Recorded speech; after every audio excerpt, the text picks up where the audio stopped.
Bismillahirrahmanirrahim. Assalamualaikum warahmatullahi wabarakatuh. Alhamdulillahirabbil alamin. Allahumma sholli ala sayyidina Muhammad wa ala ali sayyidina Muhammad. Yang terhormat Bapak Deden Herlan Suwangsa MKM sebagai dosen pengampu mata kuliah Sistem Informasi Kesehatan.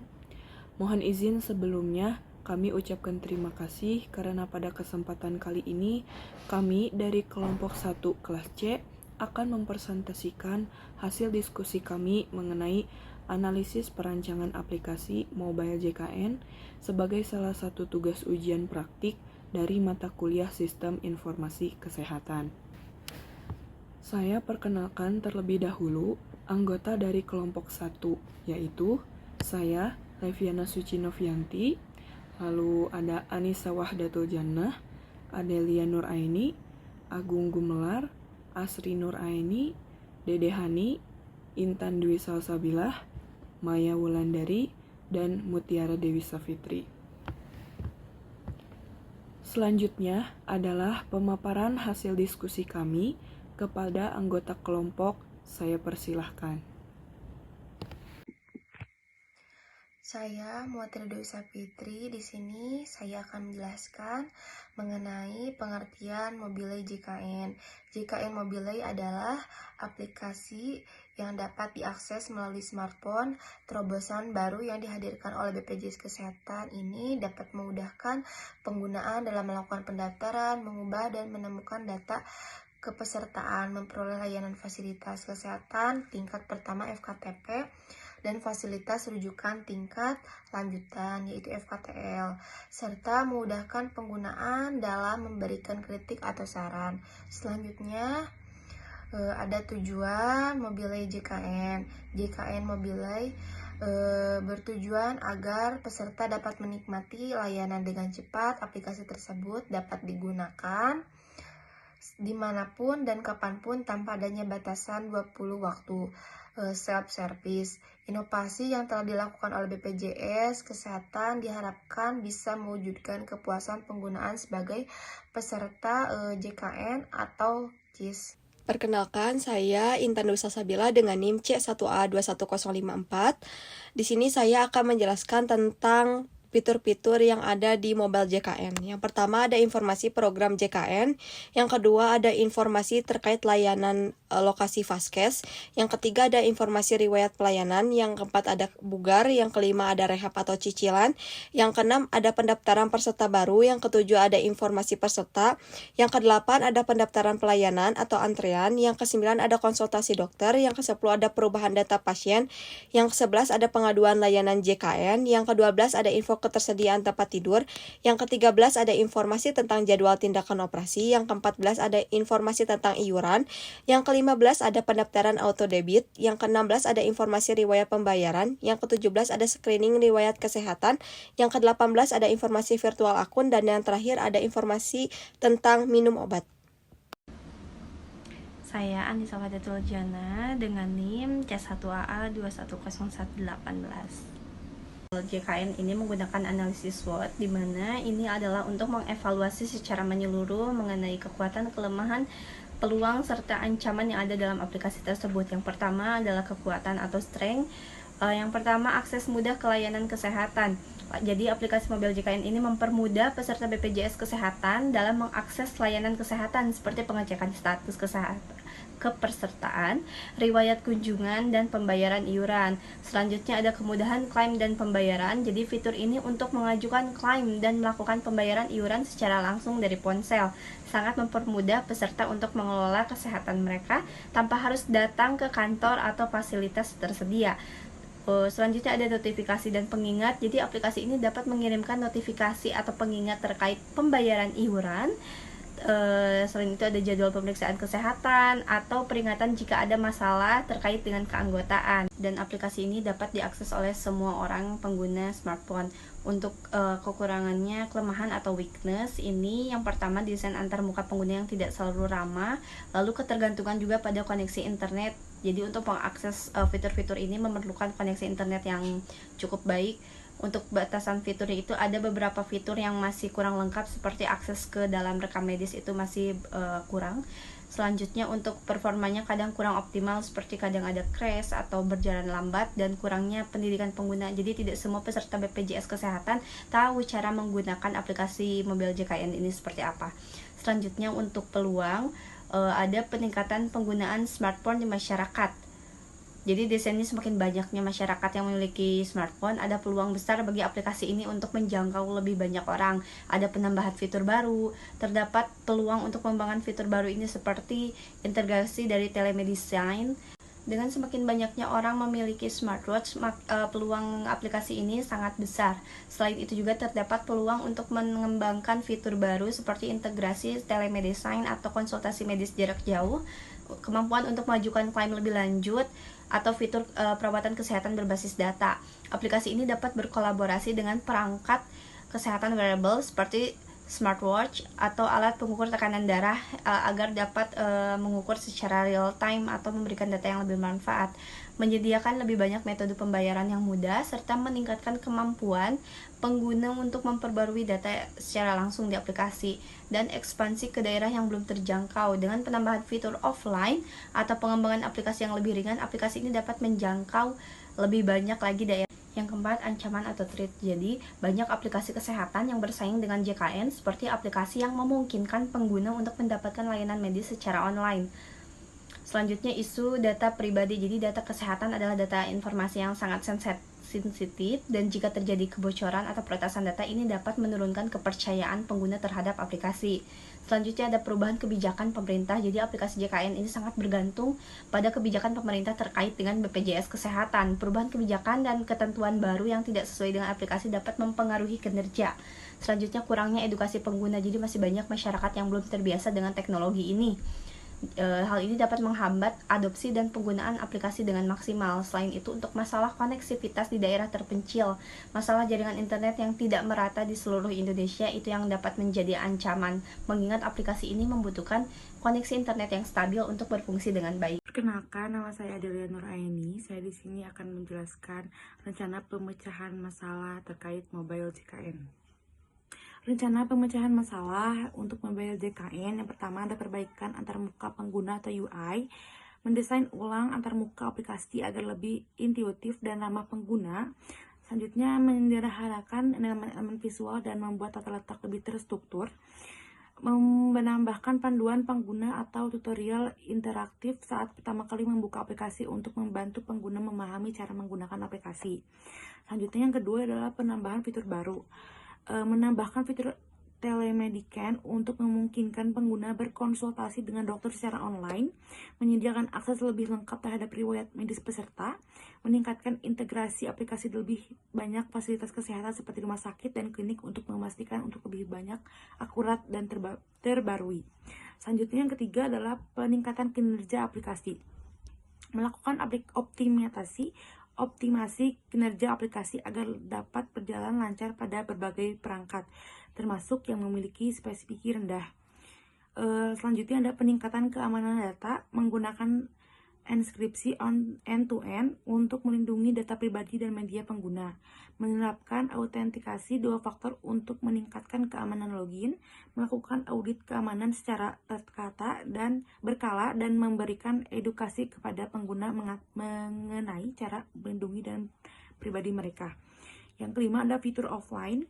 Mengembangkan fitur offline yang memungkinkan pengguna mengakses informasi penting seperti status kepesertaan dan riwayat klaim meskipun tidak ada koneksi internet. Selanjutnya ada penyederhanaan proses pendaftaran dan verifikasi. Menyederhanakan proses pendaftaran dengan mengurangi jumlah kolom dan dokumen yang perlu diunggah. Menyediakan verifikasi dapat cepat menggunakan pengenalan wajah atau biometrik untuk mempercepat proses pendaftaran. Selanjutnya yang ketujuh yaitu edukasi, dukungan, dan pengguna. Menyediakan fitur bantuan langsung seperti chatbot atau layanan pelanggan untuk membantu pengguna yang kesulitan. Menambah tutorial video yang lebih lengkap dan mudah diakses dalam aplikasi untuk memudahkan pengguna dan memahami cara menggunakan fitur aplikasi. Saya Maya Wulandari, saya akan membahas mengenai perancangan sistem. Perancangan sistem ini dibagi menjadi beberapa. Yang pertama ada diagram kontak.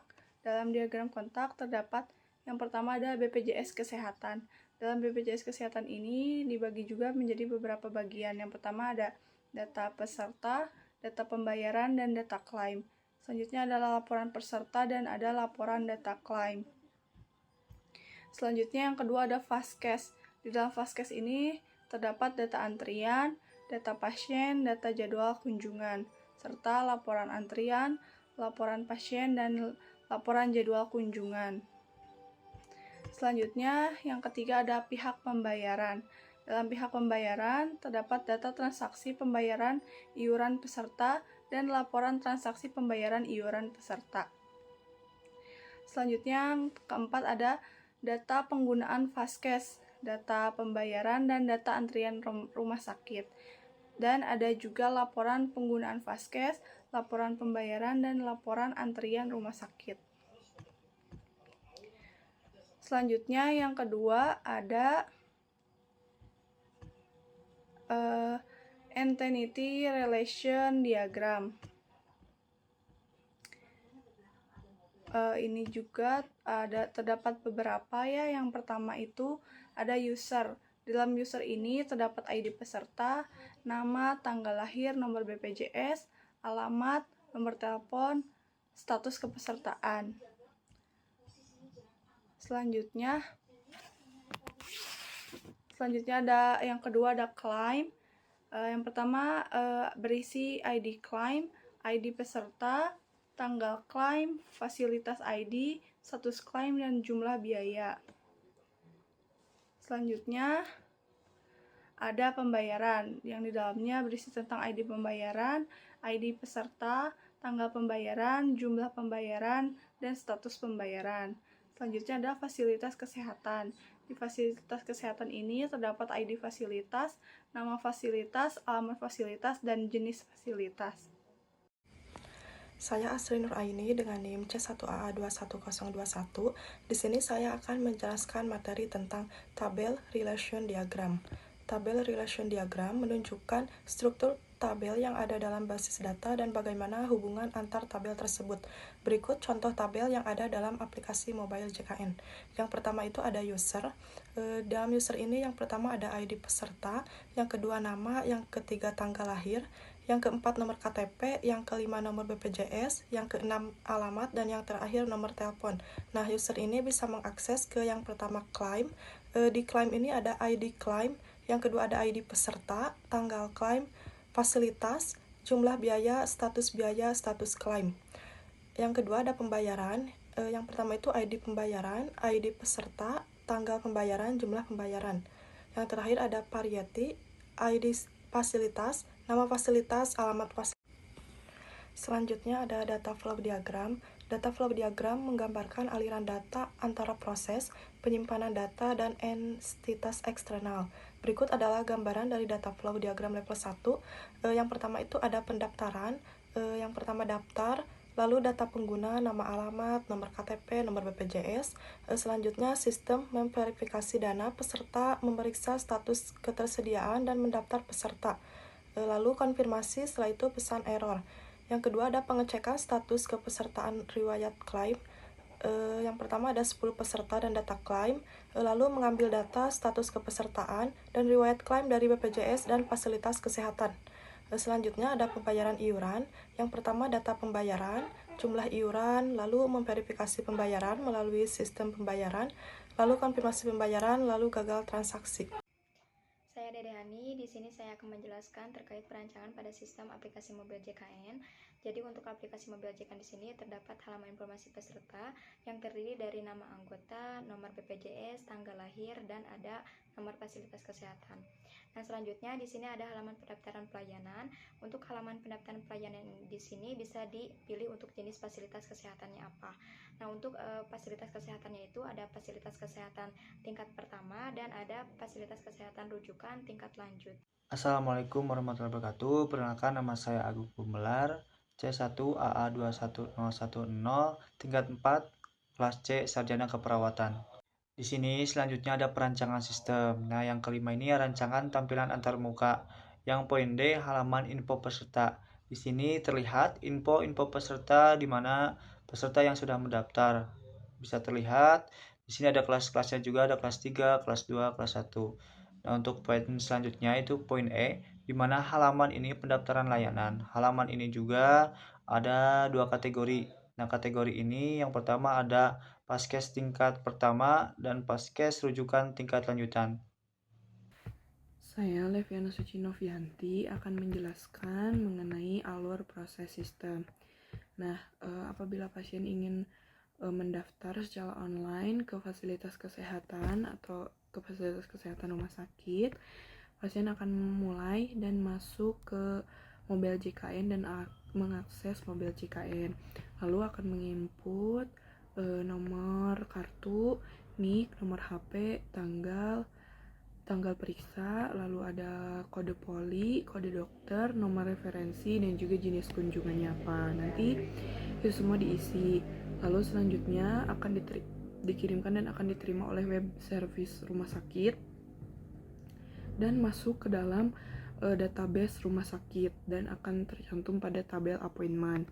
Lalu nanti akan memunculkan nomor antrian, kode booking, jenis antrian, estimasi dilayani, dan juga nama polinya. Lalu nanti pasien datang ke rumah sakit, lalu mengakses aplikasi modul pendaftaran SIM RS, lalu akan pilih pasien sesuai booking, lalu pilih proses registrasinya, lalu pasien status datang memiliki nomor pendaftaran rawat jalan. Seperti itu. Lalu nanti pasien menunggu untuk dipanggil ke poli dan diperiksa oleh dokter. Seperti itu. Terima kasih. Saya kembalikan kepada teman saya. Baik, untuk presentasinya sudah selesai dari rekan-rekan semua. Terima kasih kepada rekan-rekan semua yang telah menyampaikan analisis sistem aplikasi mobile JKN, mulai dari pengertian aplikasi hingga alur proses sistem pendaftaran online ke fasilitas kesehatan. Baik, kita ucapkan alhamdulillah atas kelancaran presentasi pada kesempatan kali ini. Baik, saya mewakili kelompok 1, mohon maaf apabila ada kesalahan. Terima kasih atas perhatiannya. Wabillahi taufiq wal hidayah. Wassalamualaikum warahmatullahi wabarakatuh.